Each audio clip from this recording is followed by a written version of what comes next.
Hello garden friends, and welcome to Pollinator Garden Fun and this installment of Pollinator Plant Spotlight. For those of you who are new here, my name is Lori and I garden in upstate New York in Zone 5A.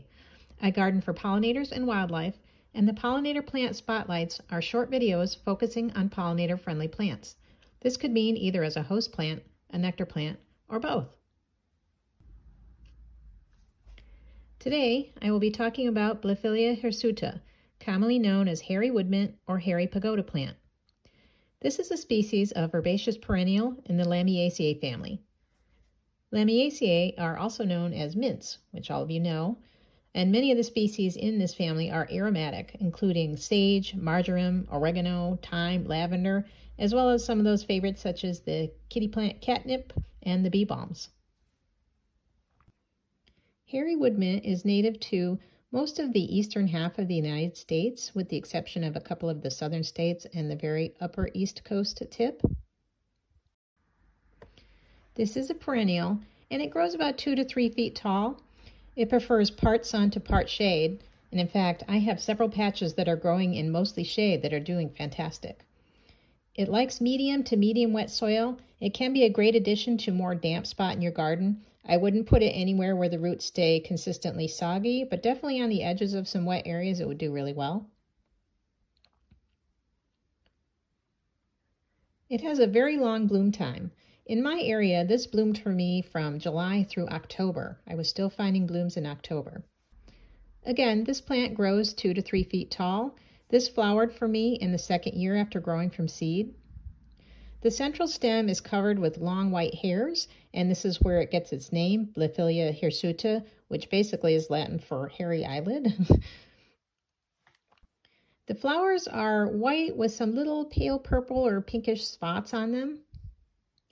And each flower is about 1 centimeter or about ½ an inch long. The hairy woodmint is hardy in zones 3 through 8.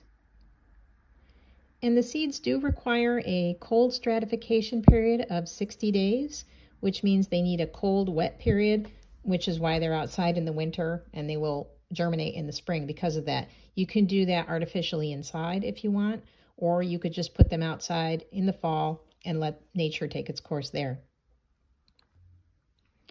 One nice advantage to the hairy woodmint is that it is deer resistant, although if you have a lot of deer like we have up here right now, there is still going to be some pressure on them, but generally deer resistant, as are most aromatic foliage plants. This plant can either be propagated by root divisions, or it's easily started from seed. Again, I did start this from seed and had blooms in the second year. I used the winter sowing method in milk jugs, and it germinated quite well, and I had plenty of plants. As far as being a host plant, the hairy woodmint is not really a host plant of note. I did find some sawfly larvae on mine this year, but that's just kind of general munching.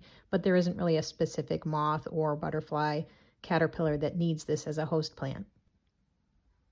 The real benefit of the hairy woodmint is its extremely high value as a nectar plant. Especially during the summer and in the crossover into fall, kind of between the goldenrods and the asters, this provides a lot of nectar for those foraging bees. I hope this video perked your interest in this plant. I really love this plant. It was new to me. I hadn't heard of it before, but it is such a beautiful plant, and it was really loaded with bees during the summer for me. If you found this video useful, I would love it if you would give it a thumbs up and hit the subscribe button and join me in watching other videos about my pollinator gardens. Have a wonderful day.